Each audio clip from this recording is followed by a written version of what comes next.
नमस्कार। आज हम हिस्ट्री के सेकेंड चैप्टर को पढ़ने वाले हैं। टॉपिक है फ्रॉम ट्रेड टू टेरिटरी, ये हेडिंग है और इसके अंदर हम आज पढ़ेंगे एक टॉपिक को जिसका नाम है east India company comes east. आप जानते हैं कि औरंगजेब मुगल एम्पायर का लास्ट पावरफुल रूलर था। औरंगजेब का डेथ 1707 एडी में हो गया और इसकी मृत्यु के बाद कई मुगल सूबेदार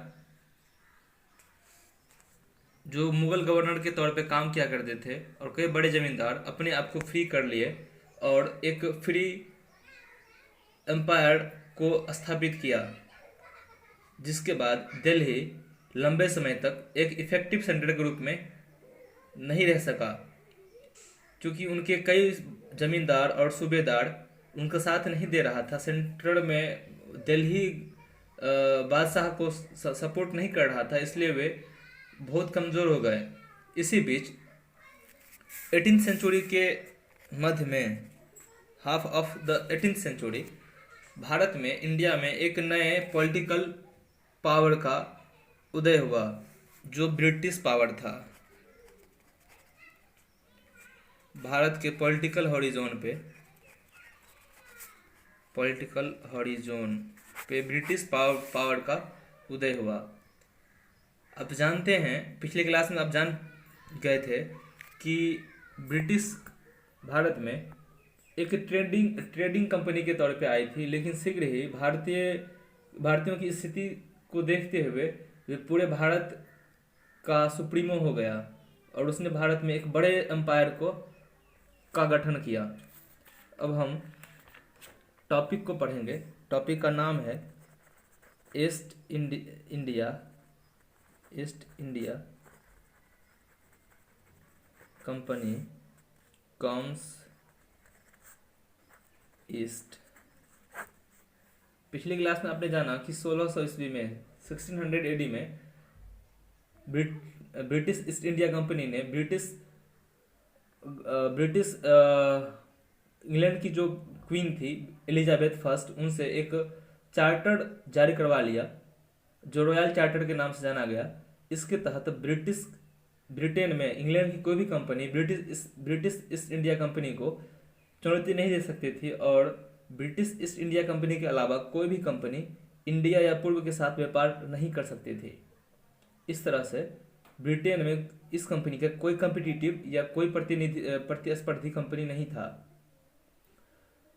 वे लोग उस चार्टर के तहत भारत को आए। वे केप ऑफ गुड होप को पार करते हुए भारत को आए। उनका इरादा और वो जो चाहते थे, उनका जो भी फंडा था इस ट्रेडिंग करने में, वो ये था कि भारत से वे कम रेट पे सामान को ले जाते थे और वहाँ पे ब्रिटेन में अधिक रेट पे उसे बेचा करते थे, जिससे उनको काफ़ी फायदा हुआ करता था। एक ग्रुप है मर्सेंटाइल, एक टर्म आता है mercantile.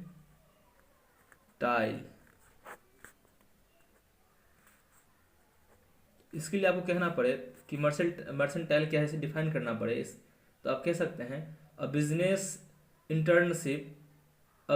Internship that makes profit primarily through trade, buying goods cheap and selling them at higher prices. मतलब यह इनका जो फंडा था वो ये कि वो गुड्स या सामान को कम रेट पे खरीदते थे और उससे अधिक रेट पे बेच करके प्रॉफिट को कमाया करते थे। जिस चार्टर को ब्रिटिश ईस्ट इंडिया कंपनी ने महारानी एलिजाबेथ फर्स्ट से जारी करवाया था, वो चार्टर सिर्फ और सिर्फ ब्रिटेन के दूसरे व्यापारिक संगठनों को भारत आने या फिर पूर्व के देशों से व्यापार करने से रोक सकता था, लेकिन दूसरे यूरोपीय देशों को वो रोकने में नाकाम थी। ऐसा कोई भी उस चार्टर में कुछ भी ऐसा बात नहीं लिखा था जिससे दूसरे यूरोपीय देश भारत या पूर्वी देश नहीं आ सकते थे।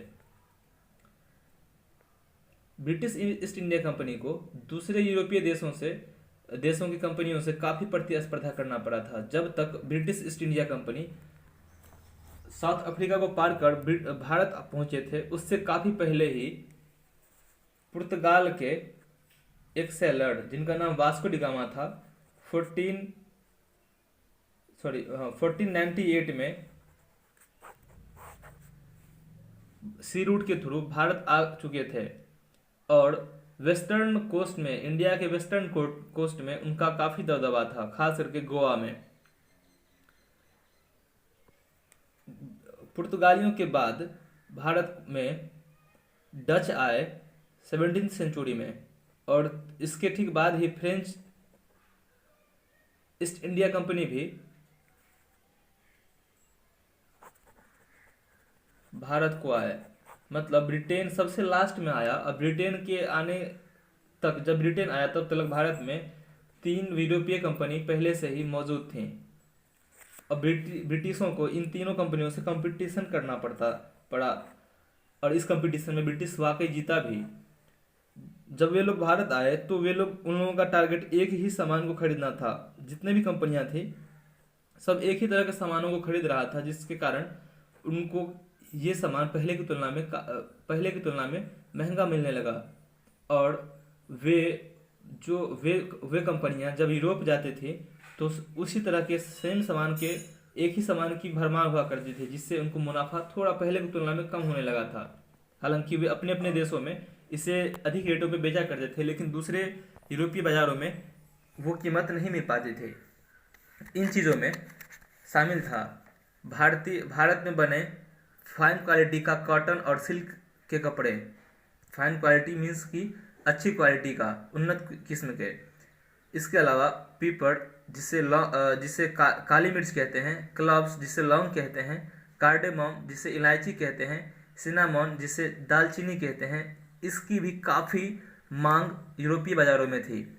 अब कंपटीशन यूरोपीय कंपनियों के बीच कंपटीशन काफ़ी बढ़ गया था दाम को लेकर के और सामानों को खरीद और बिक्री करने को लेकर के। इन सब के बीच एक ही तरीका था कि कंपनियों का प्रतिस्पर्धा कम हो या उनके कॉम्पिटिटिव बचे ही नहीं। इस काम को करने में कई बार एक देश दूसरे देश के जहाज को डुबा देते थे। रास्ते में काफ़ी रुकावटें पैदा करते थे। जहाज से लदी हुई माल को ले जा रहे जहाज को वे आगे बढ़ने से रोकते थे या कभी कभी माल सहित जहाज को डुबा दिया करते थे।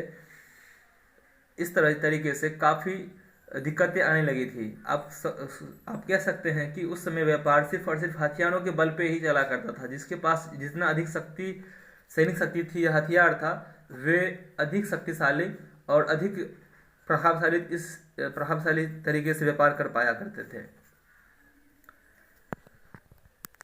इन सब के बीच उन कंपनियों का कई बार लोकल रूलर से भी लड़ाइयाँ हुई।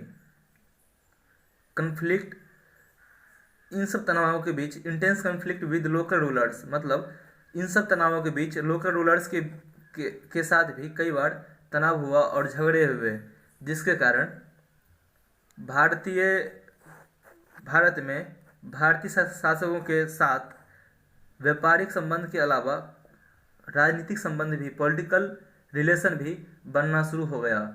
और फिर ट्रीटी भी आया और धीरे धीरे विदेशी कंपनियों का दबदबा लोकल रूलर्स के कामकाजों में होने लगा। वे उनकी नीतियों को प्रभावित करने लगे थे। अब हम नेक्स्ट टॉपिक को जानेंगे। East India Company begins trade in Bengal. ये हम कल की क्लास में जानेंगे। यहाँ तक में किसी को कोई दिक्कत या डाउट हो, समझने में कोई परेशानी हो तो आप कमेंट करके ज़रूर पूछें। धन्यवाद।